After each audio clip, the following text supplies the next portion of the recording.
I have a weird fascination with 90s house music. And I want to talk about why I consider it weird and how my fascination came about. So, I was born in October 1994. And at the time of the mid-90s, and even in the early 90s, and even by the late 80s, house music was very popular. For those of you who don't know what house music is, there's a good chance you've already listened to it without being aware of it or knowing what it's called. It's essentially, it was a revived electronic form of disco music. It has a 4-on-the-floor dance beat, where a bass hits each beat of the drum. More often than not, it's made with electronic synthesizers. A lot of, in fact, I think house music took off at the time when electronic dance music was becoming more popular, and a lot of the up-and-coming house music artists used electronic drum machines and synthesizers because it was an exciting new time where electronic music was dominating the mainstream, and they were becoming more accessible and affordable to the average consumer. And people found that they no longer needed to spend money on having a big budget orchestra to, create a brass or string section. And they could produce these records in their own bedrooms. There's the fascinating DIY aspect of house music, and it's sort of, I think, as is the populous, the sort of trend that you find with a lot of new music genres is that they just sort of came about organically, almost by accident. And house music is an example of this. There's a lot of conflicting theories as to how house music came about, but I think the most popular one is there was a DJ in Chicago. I think his name was, it might have been Frankie Knuckles, or it might have been Farley Jackmaster Funk. And he had this club called The Warehouse. It was very popular. And he played his own sort of records. He played basically whatever he could get his hands on. Disco at the time was not very popular because people, it was very dominant during the 1970s, but by the early 80s, people got sick and tired of it because it was all they ever played on the radio and they wanted something different. So there was this big event called Disco Demolition Night where they ran onto a football pitch and they brought these disco records and they blew them up. That was a wild thing that happened. But ever since then, disco had kind of been controversial and taboo. People weren't that fond of it. So it was played mainly in underground locations, sort of like in clubs, like The Warehouse. Anyway, the kind of music that was played in The Warehouse, well, some of it was disco, but a lot of it was composed with electronic music. It was a new kind of genre, and nobody really knew. I don't think a word existed for it, but because it was played in the club called The Warehouse, they just called it house music, as in the music that we hear at the house. I think that's sort of the main theory, how house music came about. But over time, house music began to steadily take over the pop music charts. I think as soon as the British heard house music, they loved it. It exploded in the UK music scene like nothing ever. Even by the mid-80s, house music was already creeping up on the charts. The first ever house music song to become popular, it became popular in the UK, was Love Can't Turn Around by Farley Jackmaster Funk and Jesse Saunders and Daryl Pandy. That was released in 1986. By the next year, house music became even more popular in the UK with The Only Way Is Up by Yaz and the Plastics, I think. Oh wait, no. That was what am I thinking? No, that wasn't. That was 1988. No, that wasn't. But it's very weird. So house music didn't really catch on in America until the 90s, but in Europe, especially in the UK, it was already really popular. And it was a very hedonistic form of music because it was always played in clubs. People would often take drugs, psychedelics like LSD, ecstasy, or amphetamines while they were dancing to it. It's very repetitive and rhythmic. Now, normally, I don't consider myself a huge fan of music that is repetitive, and a lot of house music, make no mistake, is very repetitive. But the popularity of house music, it didn't stay confined to the underground dance music scene for long. It began to take over the mainstream. And I think that's, in many ways, we see a similar trend with a lot of popular musics. Often they're underground, then they explode, and then they burst onto the scene, and suddenly it's everywhere. And house music was just all over the pop music charts throughout the early and the mid-90s, and I think it's still popular now, but it's sort of exploded into different subgenres, and well, I don't really keep track of popular music trends past the year 2000 because I'm still trying to, well, I don't really like modern music, that's the thing. But anyway, why am I so fascinated with 90s house music?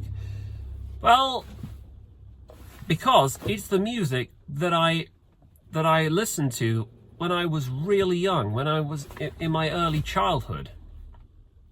It brings back and it evokes very strong and pleasant nostalgic memories in me, hearing it.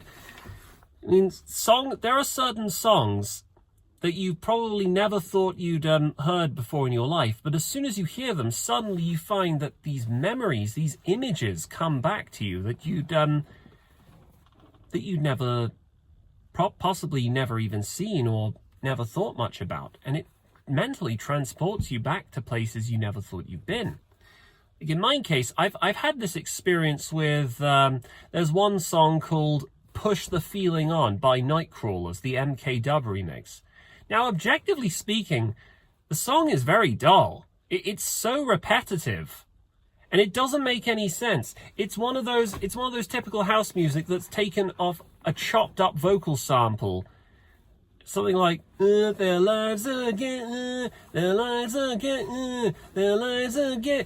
It's so weird. Like, how would you even sing to it in the car? You couldn't, because the lyrics don't make any sense. And I'm just baffled by how it became popular. But there's no doubt it was hugely popular. I don't know if any of you have heard the radio, but there's this company called We Buy Any Car. They're a second-hand car dealership that specializes in buying up used cars and and giving them and selling and buying them for money. And they made an ad where they basically made a parody of that song where they said, "Just sold my car to We Buy Any Car. Just sold my..." It's undeniable that this weird, dull, repetitive song, which by all rights never should have been a hit, and I'm just baffled and perplexed. This song had no right to be so popular, but this was the early and the mid-90s. It's so bewildering. And why do I find myself so drawn to it? I honestly can't explain, because I have a good enough sort of idea as to what kind of music I like. I like music that is conventional but also quite challenging, where there are complex chords, things like sevenths, ninths, and 13ths. Not like classical music or jazz or anything, but making good music requires having a big brain and a lot of practice and technical skill. That's the kind of music I listen to, the kind of music that I could never produce by myself. That's the kind of music I like. I'm irritated by songs that aren't that challenging, like songs that only have 4 chords or that have the same, chord progression throughout. Most of the time, I never like those songs. They make me sick. But house music is a weird exception to this, and I can't understand why. What I find especially mesmerizing about house music is that a lot of the time, sonically, in terms of sound, the songs are weird. They're contradictory and they make no sense. Like, the biggest example of this is the famous Korg M1 Organ 2 bass. That organ bass. You've heard it, if you're not aware of it. A lot of the time, if you listen to a lot of different 90s house songs, you'll hear that they have the same bass, bass synthesizer sound, if you're not aware of it. It's used in the song I mentioned earlier, Push the Feeling On by Nightcrawlers, but it's also... What else is it used in? There's so many others. Oh yeah, Show Me Love by Robin S. It's used in that one too. What else? I know there's so many others. Oh yeah, Dreamer by I can't remember. They have such weird names. These house artists. A lot of them are basically one-hit wonders and DJs with these weird semi-literate names. But yeah, the song "I'm a Dreamer" by Living Joy. That's the name, Living Joy. I'm a dreamer.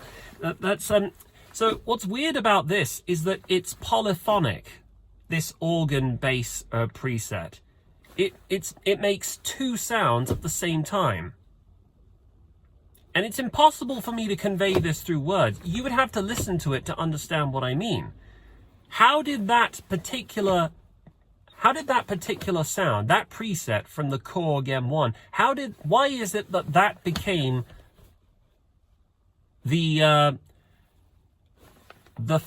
how did that become the most popular bass preset throughout the early 90s? So, there were so many other bass presets. Why that one specifically?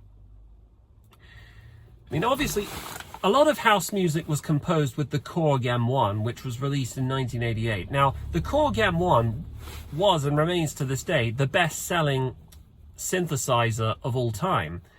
And it's easy enough to understand why a lot of house music was composed with the Korg M1, because that's what most people were using at the time. But the stylistic choices and just the musical fashion du jour at the time, a lot of it is just bewildering, and you kind of have to study it to understand it. But even then, there are things that defy understanding.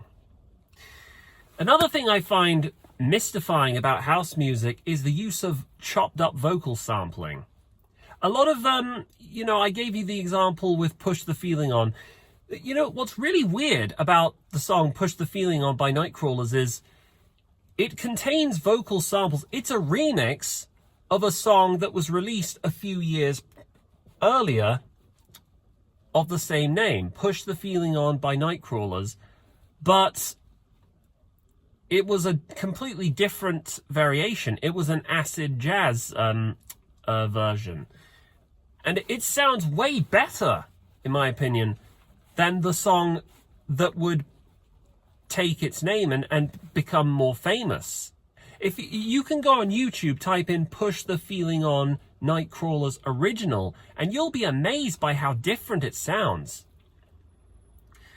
Anyway, going back to what I was saying earlier, the new song, the remix that everyone is familiar with, that was released, the MK Dub remix that was popular in, I think, 1994 or 95 or whatever, it contains chopped up vocal samples from the original, which in no particular arrangement or order that makes any kind of sense.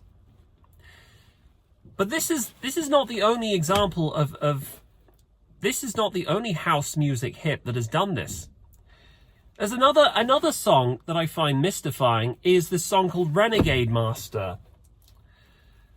And you guys, I don't know if you've heard it, but one of the lyrics to Renegade is back once again with the Renegade Master, D4 damager, power to the people, back once again for the Renegade Master, D4 damage with the ill behavior. What does that even mean? Who is the Renegade Master? It's like something you'd hear in a dream and write and you'd spend the whole day thinking about. One of those dreamlike refrains that you hear that doesn't make any kind of sense. How did Renegade Master, how did this become a dance floor hit?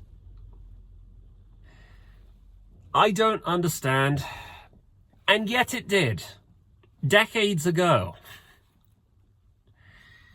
Music trends are they're just so bewildering. Like they fly in the face of, you know, conventionality and things you think you understand. Just when you think you've understood everything, suddenly you hear music stuff like this. You never expect it to be popular, and it is. So I'm of two minds when I hear house music like this. On the one hand, I think, my goodness, isn't this repetitive? Isn't this dull? Like, who thinks this is good? But at the same time, I can't stop listening to it over and over again. It's like I can't really properly articulate my feelings or my thoughts on it. And in addition to this, there's obviously the nostalgia factor that this is the music of my early childhood. There's a good chance that I probably heard this kind of music when I was in the womb. When I hear this song, there are these bright, beautiful, evocative childhood memories I have of living in my old house. In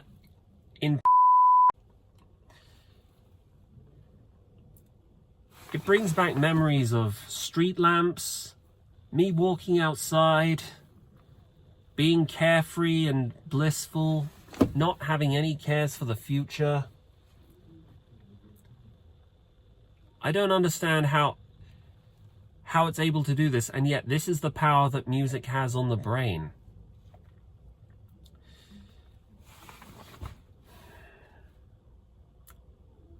I guess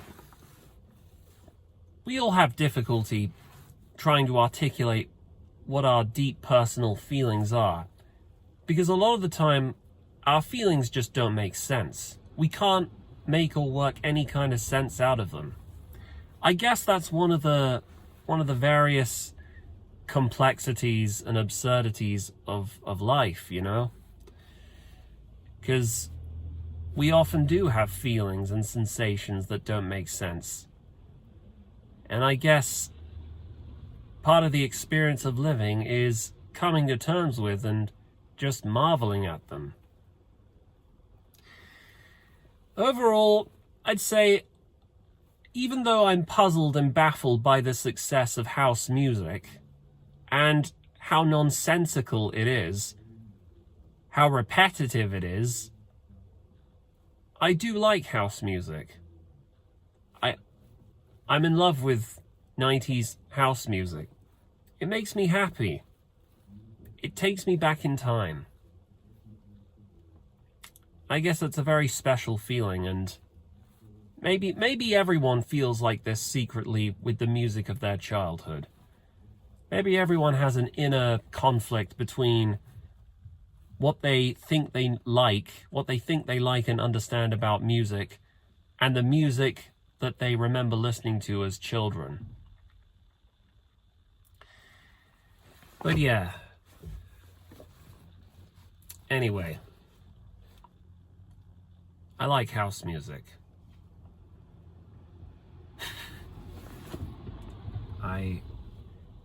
Yeah. Alright. Okay, I've said enough. If you guys are able to make sense out of what I said, then, well, be sure to let me know, because I don't think I can understand it either. Anyway, you guys take care. I got to do my collection.